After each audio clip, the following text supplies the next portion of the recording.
نعبد وإياك نستعين اهدنا الصراط المستقيم صراط الذين أنعمت عليهم غير المغضوب عليهم ولا الضالين. بسم الله الرحمن الرحيم.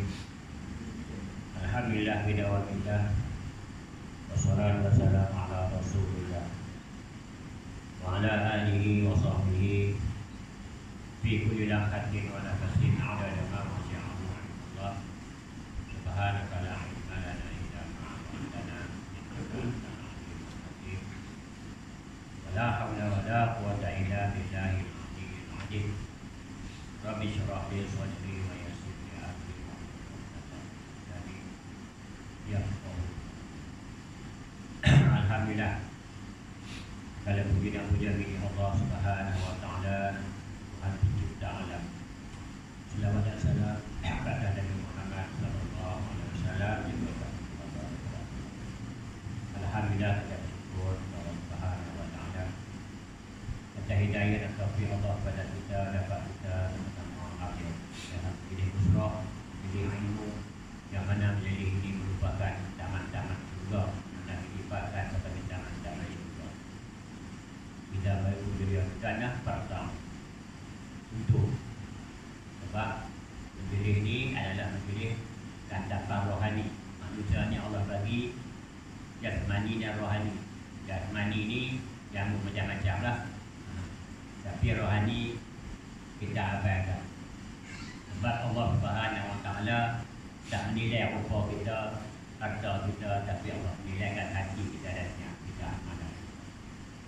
Baik, kita bincang dengan kitab ni yang saya gunakan sebagai teks roh kita lah, berhubung dengan mengapa hati terhijab keberapa kaedah dan rawatan.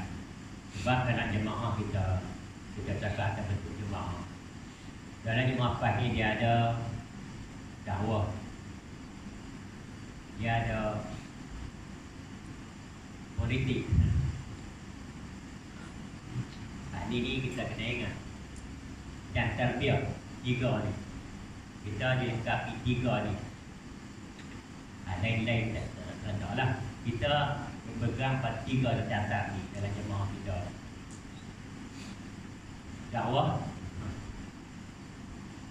terbiak, politik. Dan Nabi SAW pun membawa hadis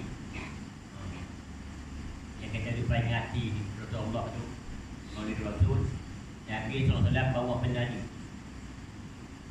Nabi bukan hanya mengajar saja, bukan dakwah saja, tapi Nabi menterbiak Nabi para sahabat daripada akhlak buruk pada akhlak terpuji. Dan Nabi bukan hanya takat terbiak, dia memimpin sebuah negara. Legak yang kita bawa. Cuma peranan kita sekarang bagaimana kita nak jadi amili petugas yang layak untuk mendapat kirah daripada Rasulullah tu. Di antaranya kita ada baca berhubung dengan nasihat yang kita bincang. Sekarang kita nak bincang pula bagaimana peranan akhlak dalam kehidupan dan dakwah. Sebab Nabi SAW membawa dakwah. Dakwah mengajar, menyeru. Wal takun minkum ummatu yad'una ilal khair wa ya'muruna bil ma'ruf wa yanhauna 'anil munkar. Tiga begitu. Yad'u aja. Tuan-tuan tu kita pergi masjid, tuan-tuan tu kita pergi ngaji. Tu yad'u. Tapi Nabi SAW bukan takat yad'u, wa ya'muru. Suruh buat benda baik dan cegah munkar. Ini berat. Tak cegah munkar ni berat. Tak senang nak kita tegur orang sama orang kecil-kecil apalah. Nak buat kamu buat lagi benda tak betul. Kalau orang besar nak tegur lu mana? Tapi kita kena bawa tugas ni adalah tugas kita sebagai umat Nabi SAW yang mengaku kita sebagai nak mengikut Nabi.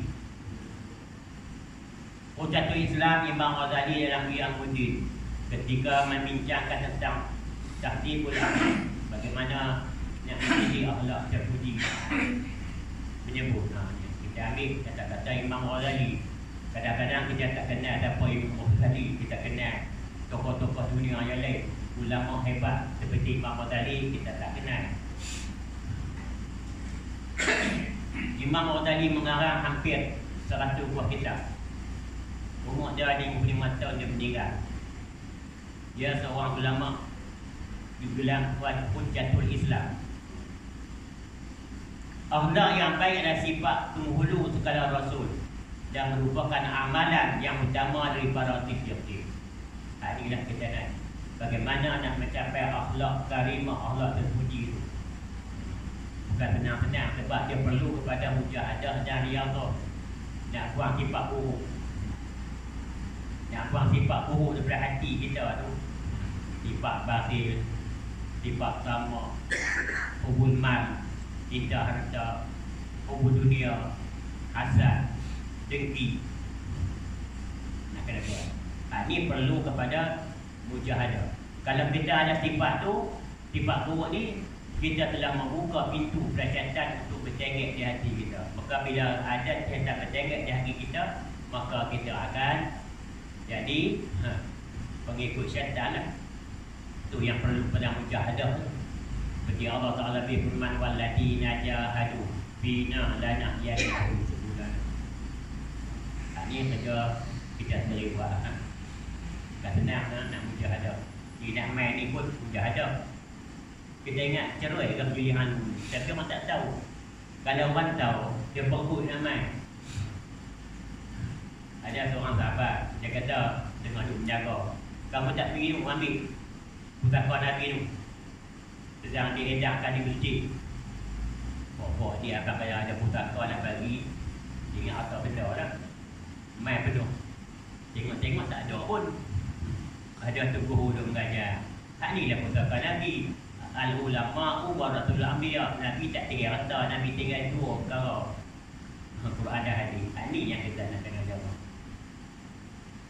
Sebenarnya budi pekerti atau akhlak yang baik itu setengah daripada iman. Ia merupakan setengah daripada iman. Tak sempurna iman seorang, dia mestilah dia berakhlak. Ada hadis lain Nabi menyebut, seorang sahabat bertanya, "Ya Rasulullah, bagaimanakah cara untuk selamat di akhirat nanti supaya dapat syurga?" Nabi jawab pendek dia, sembah Allah, bertakwa kepada Allah, jangan mensyirikkan Allah, berakhlak mulia. Akhlak itu penting. Ada hadis riwayat Tirmizi menyebut, tak dikira seorang itu seorang tak ada masuk syurga. Seseorang tak akan masuk syurga sehingga dia beriman. Sebab iman ni syarat nak masuk syurga, la ilaha illallah sudah beriman. Tapi tak dikatakan seorang, dan tak dikatakan seorang itu beriman sehingga dia berakhlak. Penting akhlak ni nak kita kena jaga. Dan akhlak yang buruk adalah racun yang membunuh. Kalau kita tidak ada akhlak yang baik, ni racun lah bagi diri kita. Racun yang akan membawa kita di dunia, kita akan hidup sengsara, di akhirat kita akan jadi penghuni neraka kalau akhlak kita.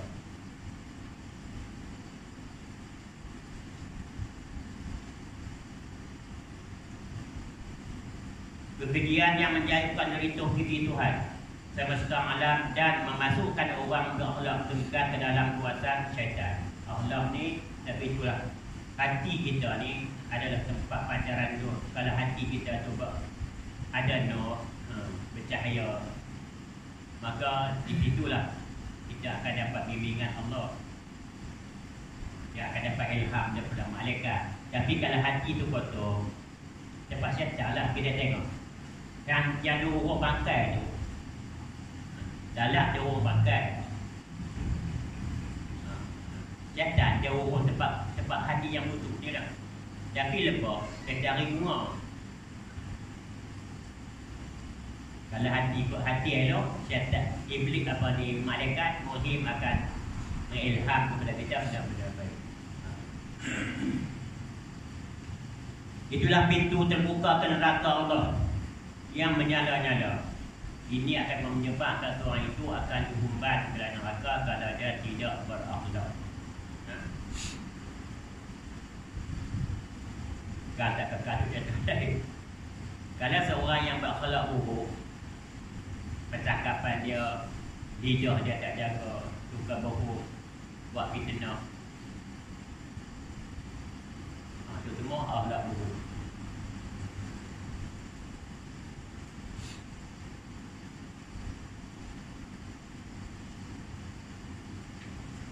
Akhlak yang baik merupakan perhiasan diri seorang manusia. Inilah yang kita mesti miliki. Sebab Nabi SAW disebut, Allah berfirman dalam Quran, wa innaka la'ala khuluqin 'azim. Sesungguhnya engkau wahai Muhammad mempunyai akhlak yang agung. Nabi Allah puji Nabi kita Muhammad SAW.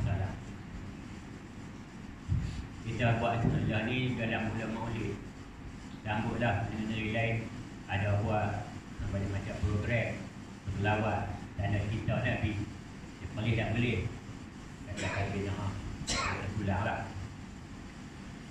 Kalau orang tanya kita bagaimana kita memuliakan Nabi, bagaimana kita beriman dengan Nabi SAW sebagai Rasul, soalan mudah orang jawab tu, apa bukti dia kata kita beriman dengan Rasulullah SAW dan kita membenarkan Nabi yang lain? Tapi kita sebagai umat Nabi Muhammad SAW, sebab Nabi Muhammad adalah Rasul untuk umat yang akhir. Pertama kita kenal Nabi. Lama-lama nak kenal Nabi. Berarti sifat-sifat Nabi. Kenal Nabi, kemudian kita cintakan Nabi. Kalau kita kata kita kenal, tentulah cinta. Kadang-kadang kenal tak cinta. Kenal ada Nabi. Bila kenal, kita akan cinta pada Nabi. Apa bukti kita cinta pada Nabi? Kalau seorang cinta seorang, cinta ni lah, cinta amal ni, dia akan memuji orang yang dia cinta. Kalau kita cinta Nabi, kita tentu berselawat kat Nabi. Pak Kebak selalu baca ayat, Inna Allah malaikatahu yusalluna ala nabi. Allah dan Rasul dan para malaikat berselawat ke atas Nabi, dan kamu juga harus berselawat ke atas Nabi. Banyak dari itu tak nak cintakan Nabi. Kenal Nabi, cintakan Nabi, memuliakan Nabi. Kita muliakan Nabi. Sahabat sangat memuliakan Nabi. Mereka takkan teras suara tinggi suara dengan Nabi. Dan isteri Nabi pun tak panggil kat Rasulullah Bang Mak. Ada orang kata Bang Mak, agak tidak. Kalau ustaz tu cara dia kata ni Bang Mak, tu ada. Semua isteri Nabi tidak akan panggil kepada Nabi SAW dengan nama Muhammad. Dia panggil Ya Rasulullah. Tengok, dah panggil. Itu tanda muliakan Nabi. Kemudian kita ikutlah. Ni tanda kita ikut Nabi. Apa yang Nabi tinggal pada kita, kita terima. Perkataan Nabi, perbuatan Nabi, kita amalkan, kita laksanakan. Itibak mana ikut. Inilah yang kita pegang.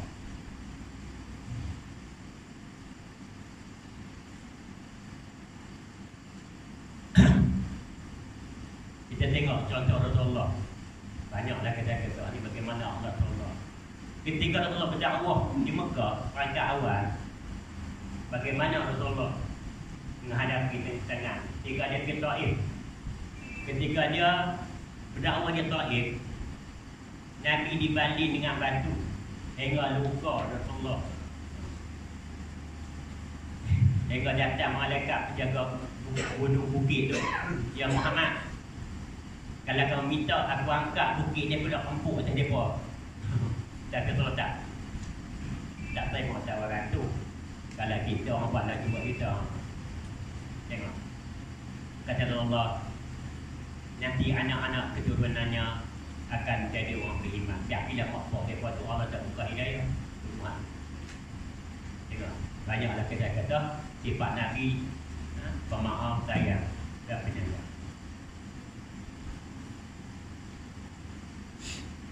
Dalam satu peperangan, ini kata sifat Nabi. Lepas macam tempat Rasulullah SAW duduk berehat-rehat di bawah sebuah pokok agak tenda. Nabi dah selesai perang, dan kalau perang apa ni, Nabi berehat di sebuah pokok. Tiba-tiba muncul seorang panglima musuh bernama Sur dengan pedang yang terhulu di tangannya sambil mengacukan pedang itu kepada Nabi.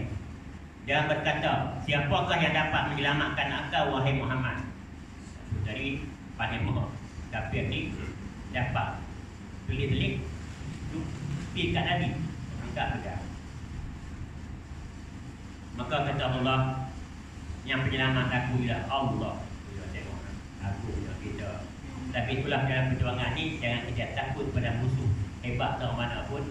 Kita letak Allah penyelamat aku, Allah pelindung aku, Allah penjaga aku. Itu orang beriman. Dia tak takut selain Allah saya jadi takut. Jawab Rasulullah dengan keadaan yang tenang dan berani. Mendengar jawapan Rasulullah SAW demikian, seluruh badan yang sudah menggeletar sehingga pedang yang jatuh. Maka Nabi pun mengambil pedang tu. Sekarang siapa nak makan kamu?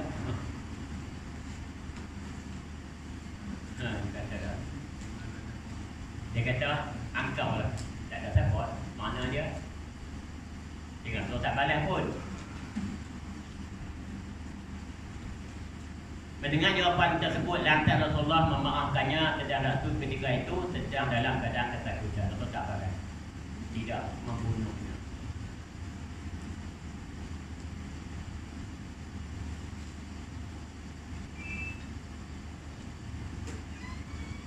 Maknanya Allah Rasulullah memang Allah pemaaf.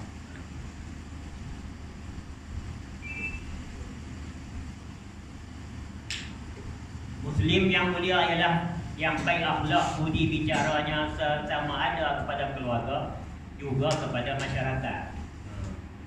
Dia baik akhlak dia, pemurah, pemaaf, peramah. Itu sifat berdakwah dia kena ada sifat tu. Ia tidak bergerak sama sekali menyakiti orang lain biarpun bagaimana hebat pemusuhan orang kepadanya. Tutur katanya sentiasa berisi kata-kata nasihat yang sentiasa mengajak kepada kebaikan dan melarang kepada juga berlaku yang bukan. Itu tugas kita. Kerja kita hati ajak kepada kebaikan dan juga bukan. Ini adalah tugas kita sebagai umat Nabi Muhammad SAW.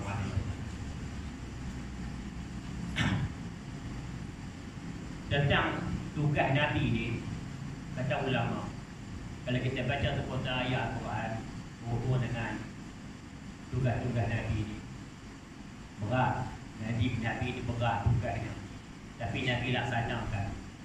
Macam mana firman Allah Subhanahu Wa Taala, Ya ayuhan Nabi, inna arsalna kasyahidan wa basyiran wa nadhira wa da'iyallahi bi'idnihi wa sirajan munira.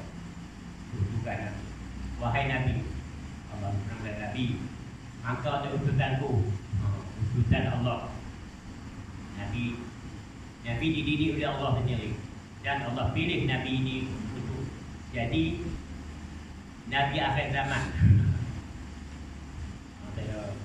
Ibu sudah bayar di kafan, nanti Allah buat tu. Saya kadang-kadang ada ramai yang ada tulis kafan. Akhir tu banyak apa tentang cintai Nabi, tanda cinta Nabi, banyak selawat kat Nabi. Itu saya buat apa. Tapi dia bawa sepotong hadis Nabi SAW mengenai kemuliaan Nabi Muhammad SAW. Ya. Iaitu ketika Allah Subhanahu Wa Taala menjadikan Adam di syurga, Adam dijadikan dalam syurga dengan dan Hawa pun diam di syurga. Tapi Allah kata kepada Adam dan Hawa, jangan kamu dekati sebuah pokok, wala taqrabaha di syajarah fatakuna minadh dhalimin. Tapi Adam dan Hawa terpengaruh dengan hasutan syaitan, maka termakan juga buah yang dilarang. Ini Allah rakam dalam Quran. Kita nak ambil kisah tu pengajaran dia, bukan cerita sebagai pengilih pulara dah. Adam termakan juga buah tu dengan bujukan syaitan. Iblis di situ masih ada dalam syurga lagi. Iblis ada dalam syurga. Kenapa Iblis ada dalam syurga? Sebab iblis ni dia merupakan Allah ciptakan daripada kalangan jin. Makhluk ni yang ada akal, 3 malaikat, jin dan manusia. Allah cipta jin dulu. Dia beribadat lama di bumi. Katanya 1000 tahun. Naik lagi pertama 1000 tahun. Lama 80,000 tahun iblis beribadat hingga derajat dia ditinggikan, diangkat hingga duduk dalam syurga sama para malaikat. Tapi satu silapan dia buat salah, tak sujud hormat ke Adam saja, maka Allah laknat dia.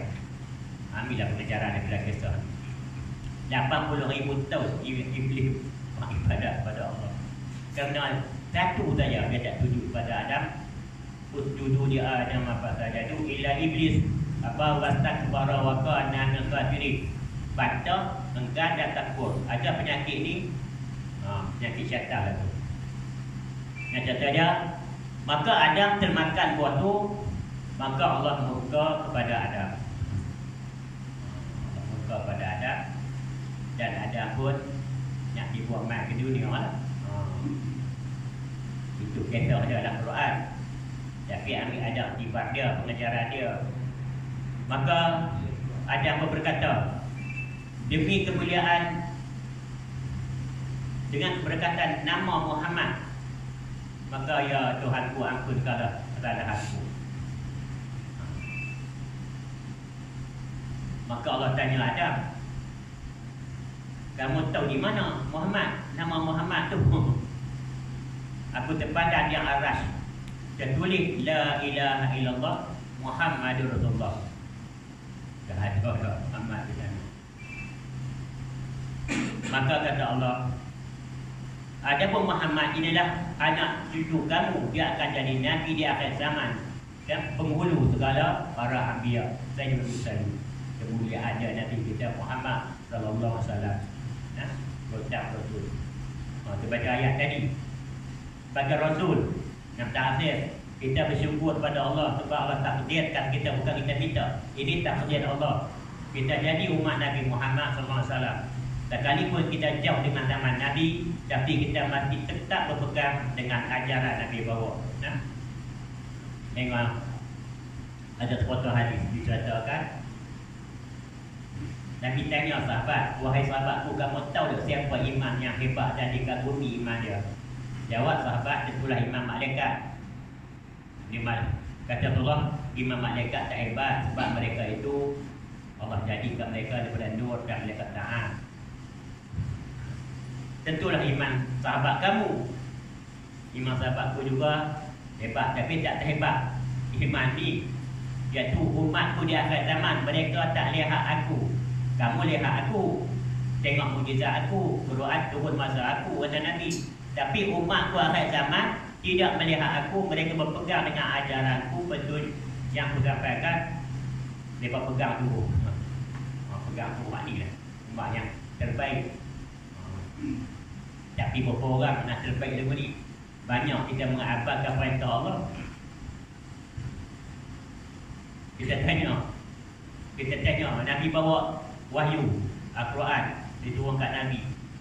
Kalau kita tanya bagaimana kita nak laksanakan itu Al-Quran, jadi Nabi saya apa?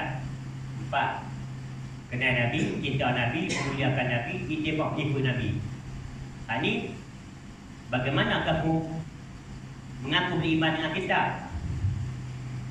Saya ingat lagi satu ucapan Ustaz Badruddin, laksanakan 5 perkara bagi kita.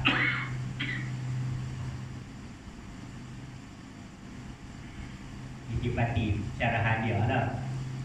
Kita kadang-kadang bersyarah banyak-banyak, kita nak dipati dia ada. Pertama dia kata, beriman dengan Al-Quran merupakan kalam Allah, lafaznya dan maknanya. Diturun oleh Nabi SAW selama 23 tahun. Beriman, jangan ikat walaupun seturut. Yang kedua, membacanya, belajar baca Al-Quran dengan bertajwid. Yang ketiga, belajar memahami apa yang ada dalam Quran, tafsir. Kemudian kita tahu hukum laksanakan dalam kehidupan kita. Kelima, laksanakan, tibarkan, dakwahkan Al-Quran. Kalau kita tanya Al-Quran hari ini, banyak mengaku Quran, tetapi undang-undang Al-Quran banyak kita abai. Tengok, Allah sebut, kata ulama tafsir tentang mendustakan. Orang-orang kafir mereka masuk neraka sebab mereka tidak beriman dengan Allah dan mendustakan ayat-ayat Allah. Innal ladzina kafaru wa kadzdzabu bi ayatina ulaika ashabun nar hum fiha khalidun. Ada pun orang kafir, mereka itu mendustakan ayat-ayat Allah. Kata Nabi ni mereka lah pembohong dan macam-macam tu dia. Mereka tak beriman, mendustakan ayat-ayat Allah. Dalam takrif ulama, mendustakan termasuk juga orang yang beriman dengan Al-Quran, dia kata kitab Allah, tapi dia mendustakan hukum Al-Quran, tak menerimanya dengan alasan dia ni hukum ketinggalan zaman lah, hukum pun itu juga termasuk golongan mendustakan ayat-ayat Allah. Kata ulama, bukan sekadar macam pokok terbatul ayat Quran apa ni, tapi dia pun nak bakar, kalau dia ada di mana nak bakar Quran tu, bila ada pula dia orang. Tapi tunggulah akibah dia. Kita termasuk juga mendustakan ayat, tak kiranya kata ulama, kita beriman tu ayat kita Allah berarti, tapi hukum-hukum dia tak boleh, tak sesuai. Itu maknanya sebagai daripada mendustakan ayat-ayat Allah. Jaga baik. Itu kita tergolong dalam golongan itu. Kita kena jadi golongan yang mempertahankan hukum Al-Quran. Kita laksanakan semua apa yang diarahkan oleh Allah, menerima dan mengamalkannya.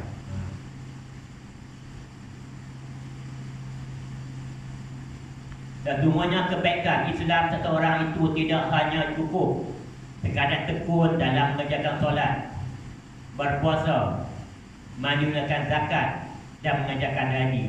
Begitu juga kesungguhan dalam melaksanakan kerja dalam jemaah Islam. Tetapi juga perlu pribadi itu menghayati setiap ajaran Islam dan melengkapi diri dengan Allah Islam yang mulia. Ini penting. Sebab apa? Seorang pendakwah mesti jadi dia baik. Kita jemaah Islam mesti jadi orang baik. Orang nak tengok kita.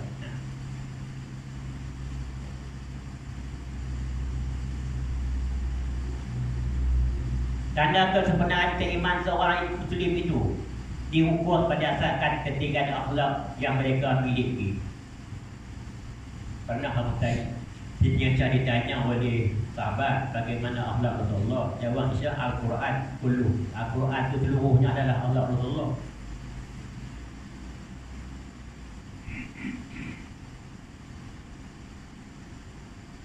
Maka mana mungkin seorang yang mengaku beriman dalam masa yang sama ia masih lagi berperangai sebagai perangai jahiliah. Rasulullah SAW pernah menyebut tentang hal ini dengan sabdanya, yang lebih sempurna imannya daripada mukmin ialah orang yang paling baik akhlak. Ditekankan akhlak. Kita kena usaha. Hadis riwayat Imam Bukhari.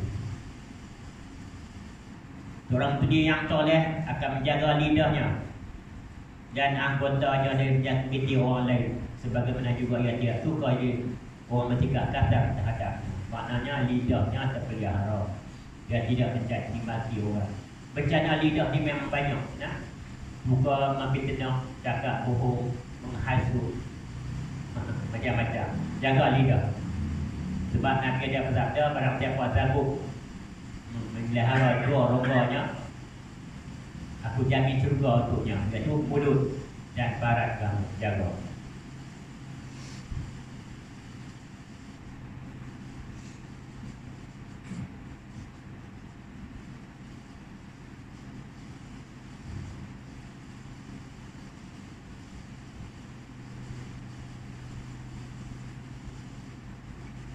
Seringkali berlaku penentangan masyarakat terhadap Islam bukan disebabkan oleh kelemahan jemaah Islam. Jemaahnya tak lemah, tetapi lantaran kelemahan pribadi yang mendukungnya. Kadang-kadang hal ini yang menjadikan pribadi orang itu Sama kalau kita jadi ada jawatan-jawatan tinggi dalam jemaah, kemudian orang akan tengok jemaah tak silap, jemaah betul, tetapi peribadi anggota jemaah sama ada bawahan atau atasan, itu siapalah, orang perhati lagu mana sikap dia.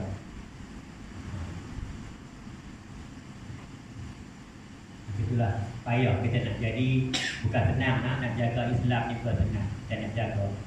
Kita tengok anggota peribadi kita tu, anggota baiklah manapun, angka berjuang dalam menjaga akhlak dan bersikap kasar, memberi ruang yang cukup besar kepada orang lain untuk melahirkan diri daripada seruan Islam. Kita kena jaga. Tidak orang kalang kita. Dan kita pula atas nama jemaah Islam. Sungguh pun kita kata haji politik bah, tapi kita lah merupakan gerakan Islam yang ditubuh oleh ulama seluruh dunia. Gerakan nama berbeza, tapi ini ciri-ciri kesempurnaan jemaah Islam tu atas dia politik, dakwah dan tarbiyah semua di dunia masih dilapangkan, diuji. Kita tak berjaya sepenuhnya. Sebab apa? Sebab Nabi ada beritahu dah, kita ini merupakan taifah yang nak jaga Islam. Ya baik, bukan senang nak kita berdukung ni. Banyak orang Islam, tetapi kenapa kita pilih ni? Sebab kita nak berdukung gerakan Islam. Islam itu hanya bukan ibadah, tapi Islam itu adalah melengkapi dalam bidang muamalah, ekonomi Islam. Bagaimana ekonomi Islam? Sekarang kita tengok sistem, kita tak fikir orang Islam. Sekarang negara kita menerima sistem kapitalis dalam ekonomi, sistem riba, bercampur dengan Islam. Riba adalah haram, dosa besar.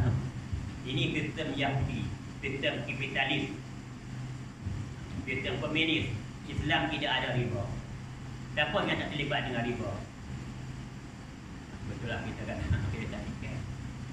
Kemudian dari segi politik, pemerintahan, kehakiman masih mengekatkan sistem peninggalan penjajah. Kenapa kita nak abang nak? Ini benar akidah ni. Yang hidup cakap ni benar akidah, sebab kita bertitik tolak daripada akidah tauhid. Ini semua keluar dari yang Nabi katakan akidah tauhid ni lah. Mengesahkan Allah pada rububiyah, uluhiyah, asma wa sifat. Kadang-kadang apa dia uluhiyah, rububiyah.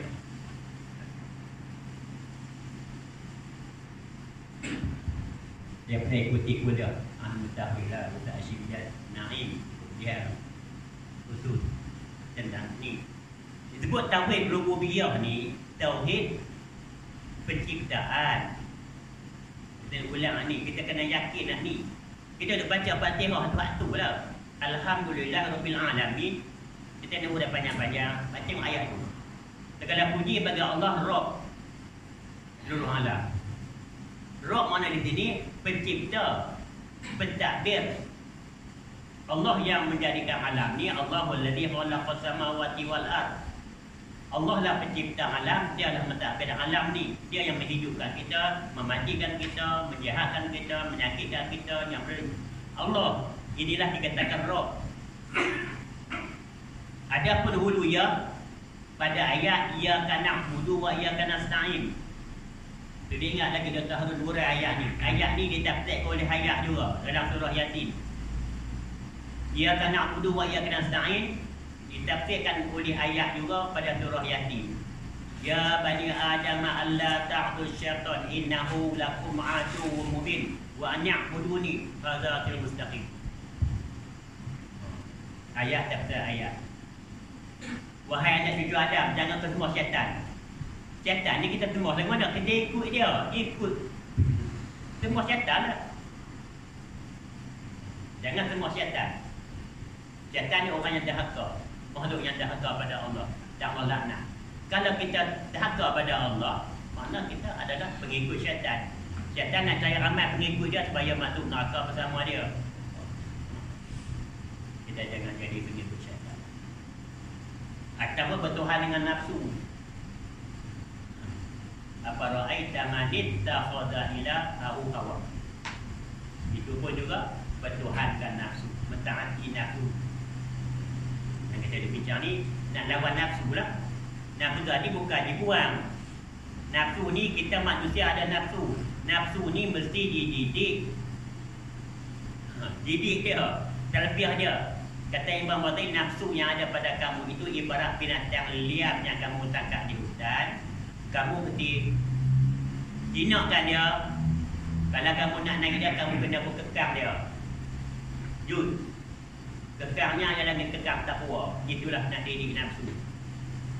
Kalau buang nafsu, kita makan tak mau, tidur tak mau, bini tak mau. Dia tak ada nafsu. Nafsu ni bukan dibuang, dididik dia supaya jadi daripada amarah. Jangan jadi nafsu amarah. Jadilah orang yang bersifat nafsu mutmainnah. Ya ayat Tuhan nafsu mutmainnah. Kita ada fikir itulah ni nak didik. Ini tarbiyah dia ni. Ilmu bidang tarbiyah. Bidang politik orang lain cakap. Yang tentu sikit-sikit. InsyaAllah ni kita mahu lah. Pada tak cukup jam kurang. Ada malam lah ni. Jam lah. Cara. Belajar lah. Masuk dah. Masuk dah, lepas 3. Ngaji dah tua ni lebih tua lah. Ada apa? Tajuk perbincangan tak ada? Soalan? Tak ada? Ni tak ada?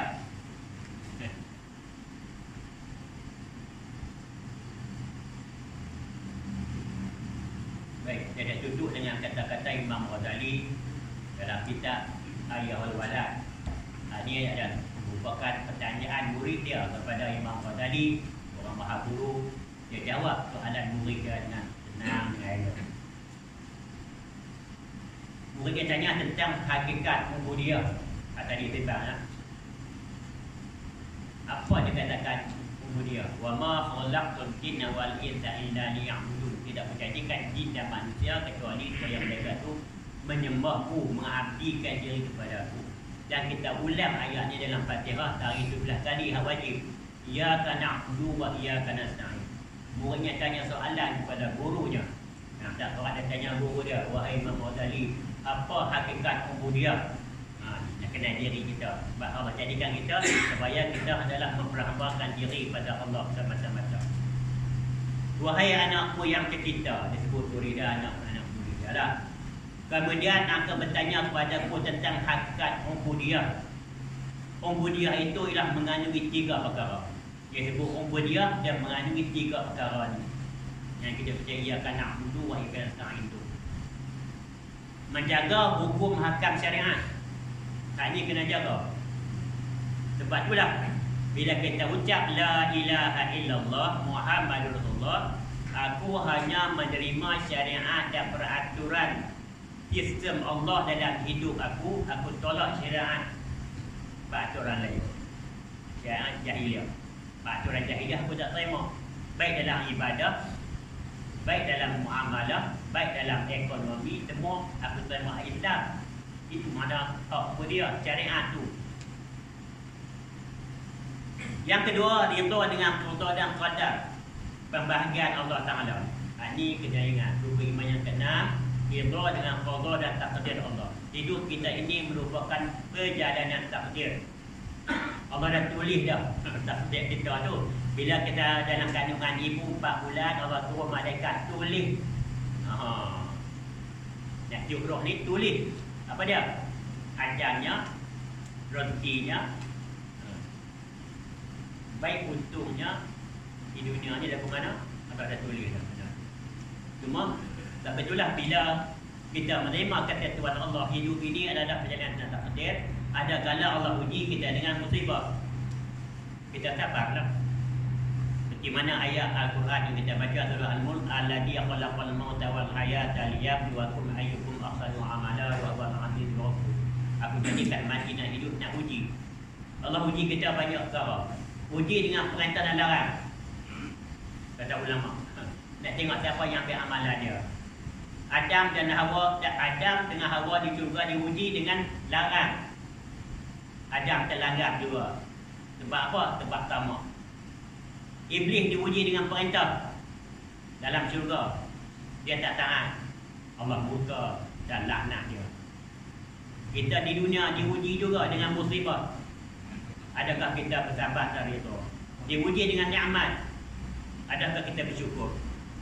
Uji ni yang kata aku tentang kaya ada. Allah uji tu. Kalau kamu bersyukur dengan nikmat Allah,